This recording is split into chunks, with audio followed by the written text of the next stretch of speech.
The Polynesian connection to the Philadelphia Eagles, or put another way, the South Pacific pipeline to the NFL, it should be discussed a lot more often than what it currently is. The Polynesian languages and cultures that inhabit the Hawaiian Islands, the island of Samoa, American Samoa Island, and the island of Tonga, they have a very strong and rich history when it comes to the NFL.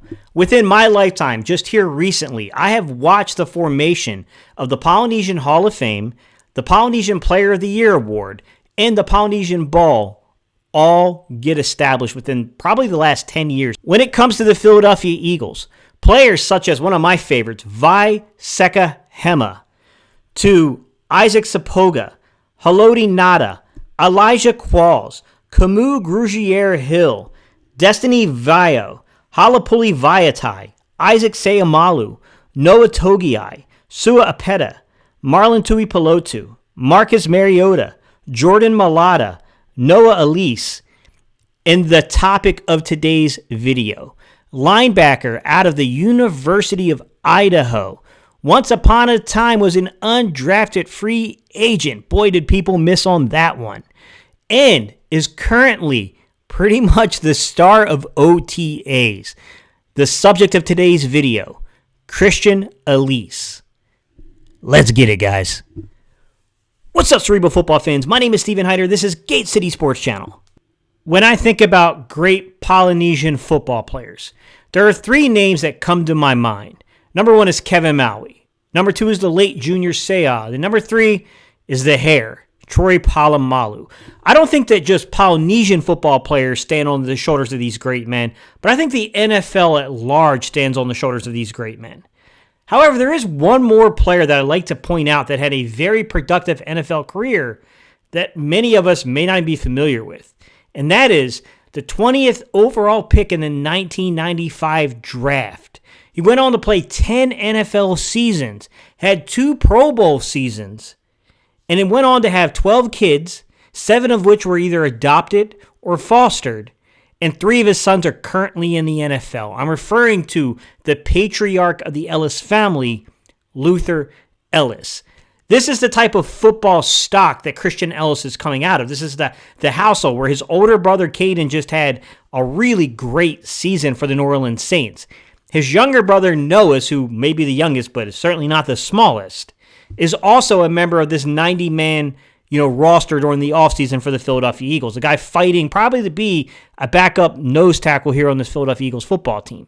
And then there's Christian Elliss, who has really, really played his way into consideration for not only being on the roster, I think he's pretty much solidified that status, but being one of the key contributors, if not a starter, at that linebacker spot. Some of our linebacker purists in the media and in the fan base, I get to chat with a lot of you guys here. Some of you guys have really picked up recently over the last 2 weeks that, man, Christian Elliss, he's a little different from some of the other dudes in that linebacker room. Not all of them, but Christian Elliss does kind of seem like a dude that can still grow into the body a little bit more and might really meet that normalized threshold for what linebackers should be in today's NFL. Now, I will tell you this. The numbers I'm about to tell you, keep in mind, it's all dependent upon scheme, and the Eagles don't give a crap about these numbers I'm about to present to you. With that said, generally speaking, for most NFL organizations, they're looking for linebackers that are about 6'2" or greater, 235 pounds or greater, and 32 inches in the arm reach or greater. They want a guy with a little bit of size, a little bit of height, and long enough extremities in the arms to be able to stack and shed offensive linemen if need be. But this is very scheme specific, and for the Philadelphia Eagles, a lot of what we do in run defense is going to be down in those trenches in that defensive line, keeping those linebackers clean to scrape. So we more so look for those physical traits that lead you to believe this is a twitchy athlete. This is a dude that really's got a fast 10 split. He's explosive off the ball. Like, you give this man 10 yards to close the gap, and this young man can do that. Christian Elliss comes in at about 6'2", 231 pounds, with a 31.75-inch arm reach. Pretty close to those numbers, and I do believe a lot of people, like I said earlier, think this young man can grow into his body even more. To where you look at a guy like Nakobe Dean, who's a really great athlete himself, but a lot of people think 230 is like the height of what he could be. Like, he's not going to get much heavier than that. I think people look at Christian Elliss and say, like, if you really wanted to work with this young man, You could probably put easily another 5 to 10 pounds on his frame, and he could carry it quite well. There's some room to grow inside the frame. The athletic testing numbers for this young man, they're pretty good. I'm not going to say they're off the charts, but they're freaking good. He put up a 4.58 40, which I'm not a huge fan of the total 40 times. However, I do love to see the splits and see where they're making up that full 40. And for Christian Elliss, the 1.6310 split, whew, that's explosive. Add to that a 35-inch vertical and then also a 10-foot, 120-inch broad jump. You got yourself quite an explosive athlete out there playing football. I mean, this guy would probably definitely fit the definition of being somewhat ideal in the size statue while also maintaining the ability to be quite explosive off the snap. And I do see that in his film that while sometimes he will miss the gap, he definitely will guess the wrong gap, guys, and just kind of shoot through there and try to use that athleticism to beat the running back to the gap he's missing. I will say that, look, this guy's explosive on film. He does stand out. Him and Nakobe Dean at the end of that Titans game, it stood out to me the amount of athleticism those two guys held. And I think even if you add Nicholas Morrow into this equation, you're talking about another underweight guy, but also another twitchy, very fast. And these young men do not play with hesitation because that's not their game. Their game is not hesitation trying to stack and shed linemen. Their game is trying to shoot gaps and shut down backs before they get a full head of steam to meet them in the hole. So definitely the athleticism is very intriguing with Christian Elliss. Depth at linebacker, this is tricky because I do think that Christian Elliss can shut down a lot of the questions and concerns we have about that depth. Whether he becomes the starter or becomes the main backup there, if he's showing you signs that this young man can really enter NFL games and can be depended upon, it takes a lot of the stress and the pressure off of the Eagles having to search and find another guy who has meaningful snaps in the NFL that could potentially step in case there's injury. And that's kind of the nice thing about Christian Elliss is he has the size to pretty much play both stacked linebacker roles. He could play towards the strong side or the weak side. It won't matter. I mean, he's got the ability to play both of them if you need him to.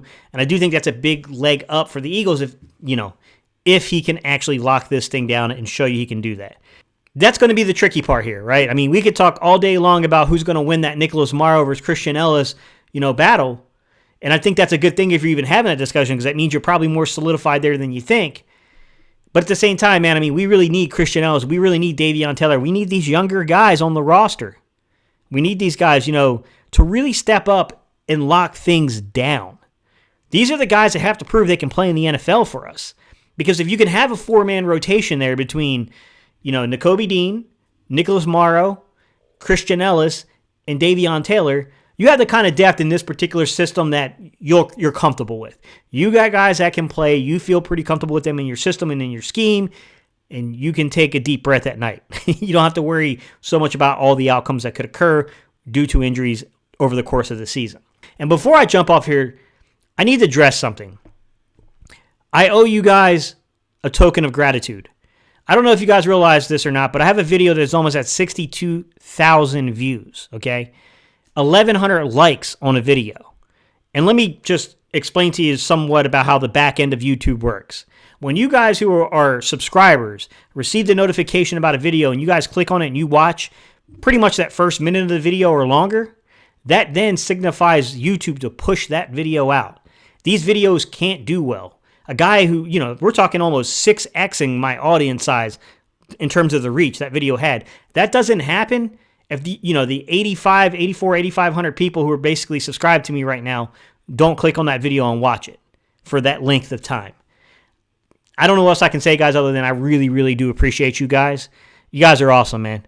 From the bottom of my heart, y'all, I appreciate y'all so much. I'll see y'all in the next video.